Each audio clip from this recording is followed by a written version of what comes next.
యెహెజ్కేలు గ్రంథము 30వ అధ్యాయము. ఆ దినమందు దూతలు నా ఎదుట నుండి బయలుదేరి ఓడలెక్కి నిర్విచారులైన కూషీయులను భయపెట్టుదురు.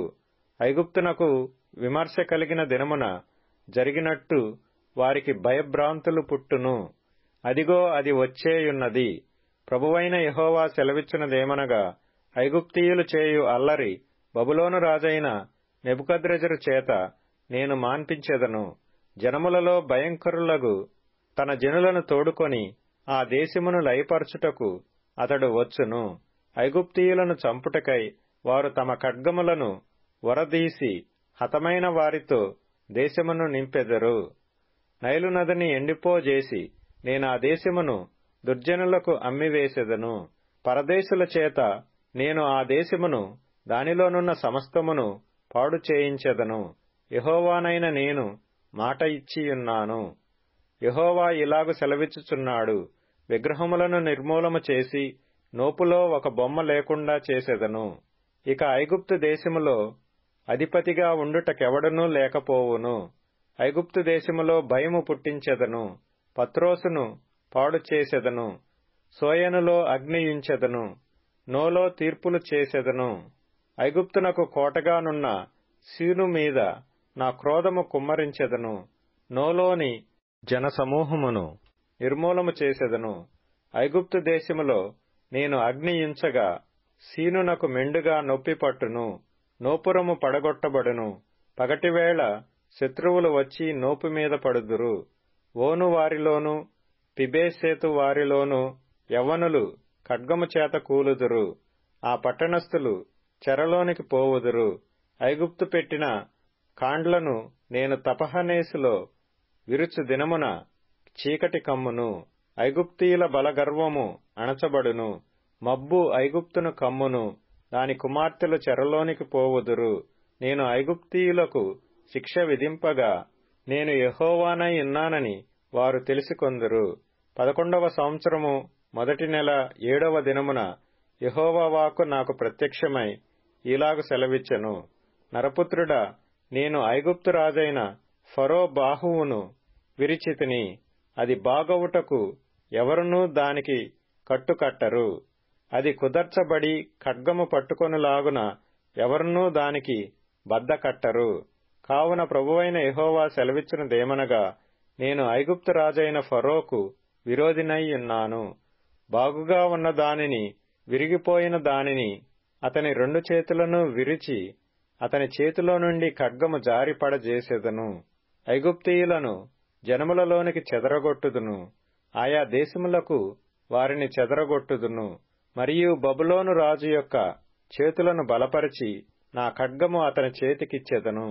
ఫరో యొక్క చేతులను నేను విరిచినందున బబులోను రాజు చూచుచుండగా ఫరో చావు దెబ్బ తినినవాడై మూల్గులిడును.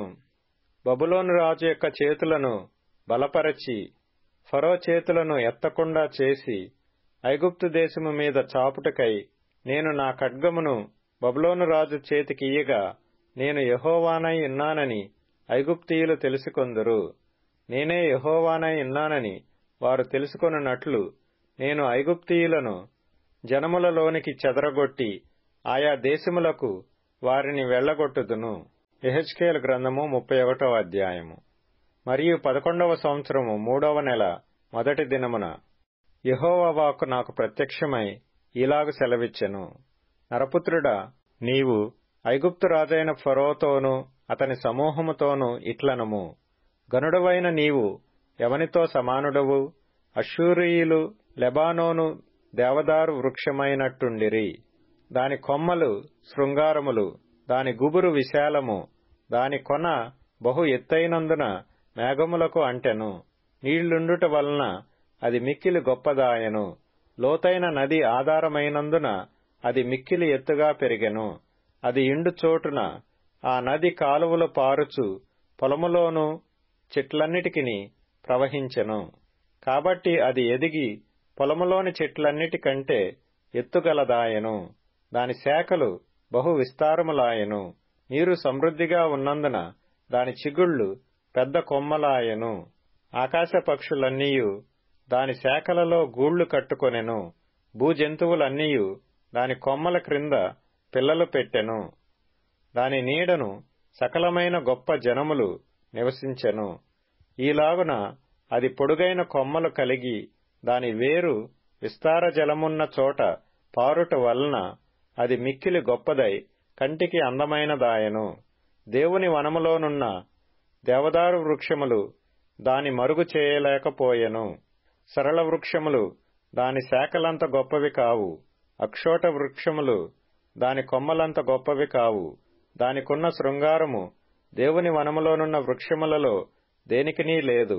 విస్తారమైన కొమ్మలతో నేను దానిని శృంగారించినందున దేవుని వనమైన ఏదెనులోనున్న వృక్షములన్నీయు దాని సొగసు చూచి దాని యందు అసూయపడెను. కావున ప్రభువైన యెహోవా ఈ మాట సెలవిచ్చుచున్నాడు, నీ ఎత్తును బట్టి నీవు అతిశయపడితివి. తన కొన మేఘముల కంట చేసి తన ఎత్తును బట్టి అతడు గర్వించెను. కాబట్టి అతని దుష్టత్వమును బట్టి అతనిని తరిమివేసి జనములలో బలముగల జనమునకు నేనతనిని అప్పగించెదను. ఆ జనము అతనికి తగిన పని చేయును. జనములలో క్రూరులైన పరదేశులు అతనిని నరికి పారవేసిరి. కొండలలోనూ లోయలన్నిటిలోనూ అతని కొమ్మలు పడెను. భూమి అందున్న వాగులలో అతని శాఖలు విరిగి పడెను. భూజనులందరూ అతని నీడను విడిచి అతనిని పడియుండనిచ్చిరి. పడిపోయిన అతని మోడు మీద ఆకాశ పక్షులన్నీయు దిగి వ్రాలును. అతని కొమ్మల మీద భూజంతువులన్నీయూ పడును. నీరున్న చోటుననున్న వృక్షములన్నిటిలో ఏదియూ తన ఎత్తును బట్టి అతిశయపడి తన కొనను మేఘముల కంటజేసి ఏ వృక్షము గాని దాని ఎత్తును బట్టి గర్వింపకుండునట్లు క్రింది లోకమునకు పోవు నరుల యొద్దకు దిగువారితో కూడా మరణము పాలైరి. ప్రభువైన యెహోవా సెలవిచ్చినదేమనగా, అతడు పాతాళములోనికి పోయిన దినమున నేను అంగలార్పు కలుగజేసితిని. అగాధ జలములు అతనికి అప్పజేసితిని. అనేక జలములను ఆపి అతనిని బట్టి నేను వాటి ప్రవాహములను బంధించితిని. అతని కొరకు నేను లెబానోను పర్వతమును గడాంధకారము కమ్మజేసితిని. ఫల వృక్షములన్నీయు అతని గూర్చి వ్యాకులపడెను. పాతాళములోనికి నేనతని దింపగా గోతిలోనికి పోవు వారి యొద్దకు అతని పడవేయగా అతని పాటు ధ్వనిచేత జనములను వణకజేసితిని. నీరు పీల్చు లెబానోను శ్రేష్ఠ వృక్షములన్నీయు ఏదెను వృక్షములన్నీయు పాతాళములో తమ్మును తాము ఓదార్చుకునిరి. అన్యజనుల మధ్య అతని నీడను నివసించి అతనికి సహాయులగువారు అతనితో కూడా పాతాళమునకు అతడు హతము చేసిన వారి యొద్దకు దిగిరి. కాబట్టి ఘనముగాను గొప్పగానున్న నీవు ఏదెను వనములోని వృక్షములలో దేనికి సముడవు? నీవు పాతాళములోనికి త్రోయబడి గనులై అక్కడికి దిగిపోయిన రాజుల యొద్ద ఉందువు. ఖడ్గము చేత హతులైన వారి యొద్దను సున్నతి నొందని వారి యొద్దను నీవు పడియున్నావు. ఫరోకును అతని సమూహమునకును ఇలాగు సంభవించును. ఇదే ప్రభువుకు యెహోవా వాక్కు. యెహెజ్కేలు గ్రంథము 32వ అధ్యాయము. మరియు 12వ సంవత్సరము 12వ నెల మొదటి దినమున యెహోవా వాక్కు నాకు ప్రత్యక్షమై ఈలాగు సెలవిచ్చెను. నరపుత్రుడా, ఐగుప్తు రాజైన ఫరోను గూర్చి అంగలార్పు వచనమెత్తి అతనికి ఈ మాట ప్రకటింపుము. జనములలో కొదమసింహము వంటి వాడవని నీవు ఎంచబడితివి. జలములలో మొసలి వంటి వాడవై నీ నదులలో రేగుచు నీ కాళ్లతో నీళ్లు కలయబెట్టితివి. వాటి వాగులను బురదగా చేసితివి. ప్రభువైన యెహోవా సెలవిచ్చినదేమనగా, గుంపులు గుంపులుగా జనములను సమకూర్చి నేను నా వలను నీ మీద వేయగా వారు నా వలలో చిక్కిన నిన్ను బయటికి లాగెదరు. నేను నిన్ను నేల పడవేసి తెరప నేల మీద పారవేసెదను. ఆకాశ పక్షులన్నీయు నీ మీద వ్రాలునట్లు చేసి నీ వలన భూజంతువులన్నిటినీ కడుపారా తిననిచ్చెదను. నీ మాంసమును పర్వతముల మీద వేసెదను. లోయలన్నిటినీ నీ కళేబరములతో నింపెదను. మరియు భూమిని నీ రక్తధార చేత పర్వతముల వరకు నేను తడుపుదును. లోయలు నీతో నింపబడును. నేను నిన్ను ఆర్పివేసి ఆకాశ మండలమును మరుగు చేసెదను. నక్షత్రములను చీకటి కమ్మ చేసెదను. సూర్యుని మబ్బుచేత కప్పెదను. చంద్రుడు వెన్నెల కాయకపోవును. నిన్ను బట్టి ఆకాశమందు ప్రకాశించు జ్యోతులకన్నిటికిని అంధకారము కమ్మజేసెదను. నీ దేశము మీద గాఢాంధకారము వ్యాపింపజేసెదను. ఇదే ప్రభువగు యెహోవా వాక్కు. నీవు ఎరుగని దేశములలోనికి నేను నిన్ను వెళ్లగొట్టి జనములలో నీకు సమూల ధ్వంసము కలుగజేసి బహుజనములకు కోపము పుట్టింతును. నా ఖడ్గమును నేను వారి మీద జుళిపించెదను. నిన్ను బట్టి చాలామంది జనులు కలవరించుదురు. వారి రాజులను నిన్ను బట్టి భీతులగుదురు. నీవు కూలు దినమున వారందరును ఎడతెగక ప్రాణ భయము చేత వణకుదురు. ప్రభువైన యెహోవా సెలవిచ్చినదేమనగా, బబులోను రాజు ఖడ్గము నీ మీదికి వచ్చును. శూరుల ఖడ్గముల చేత నేను నీ సైన్యమును కూల్చెదను.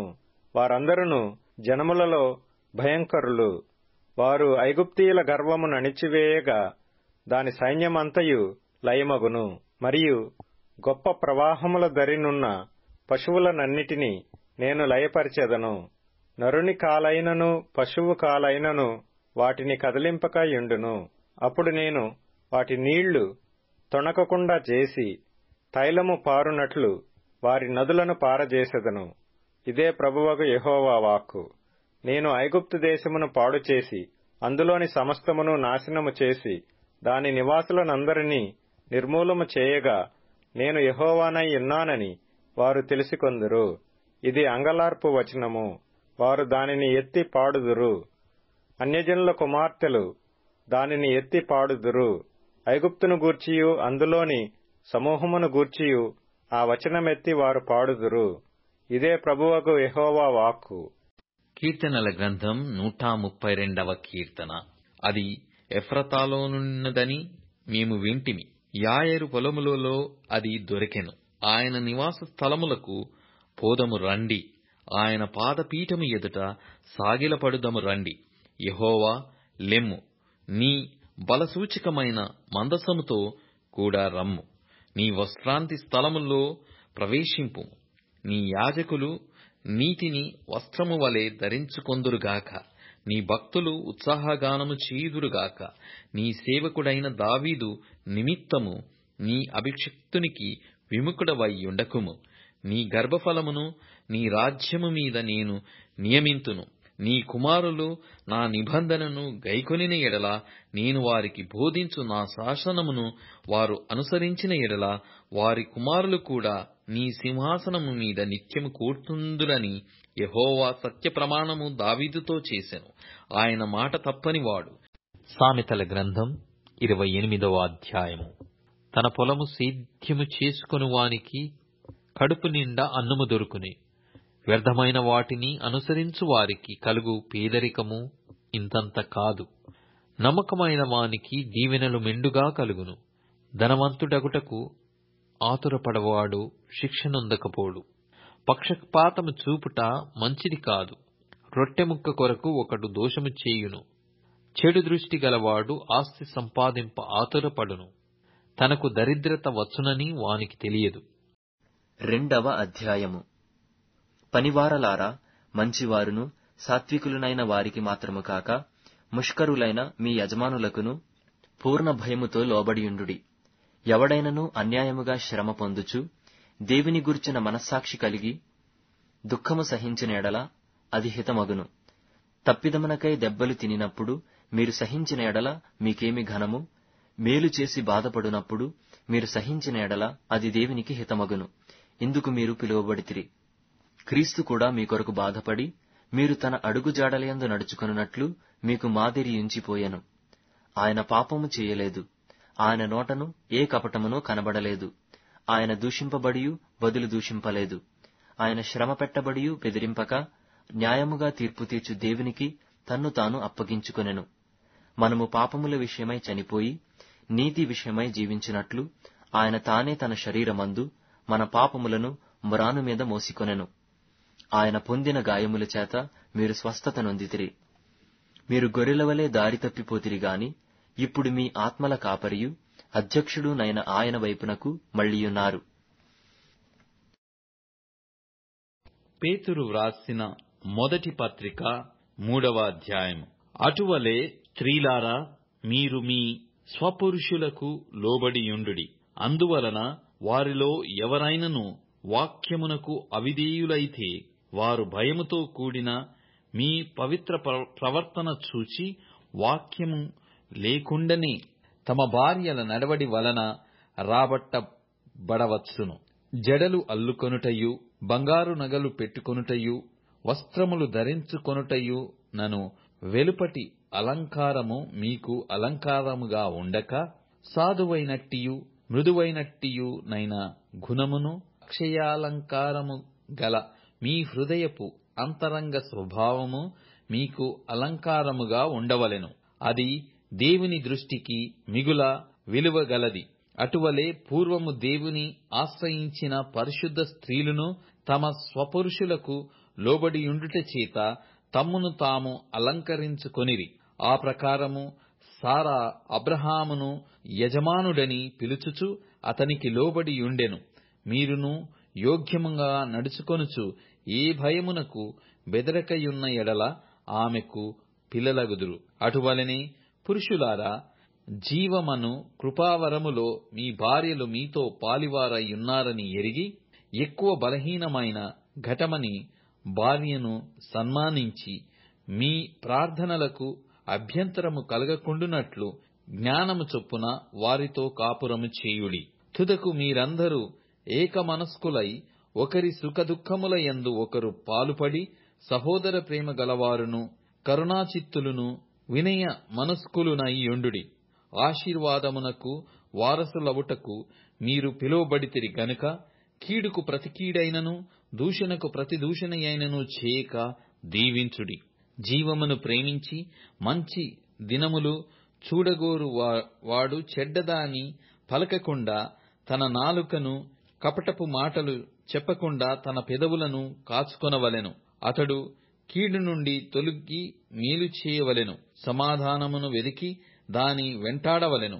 ప్రభువు కన్నులు నీతిమంతుల మీదను, ఆయన చెవులు వారి ప్రార్థనల వైపునను ఉన్నవి గాని ప్రభువు ముఖము కీడు చేయు వారికి విరోధముగా ఉన్నది.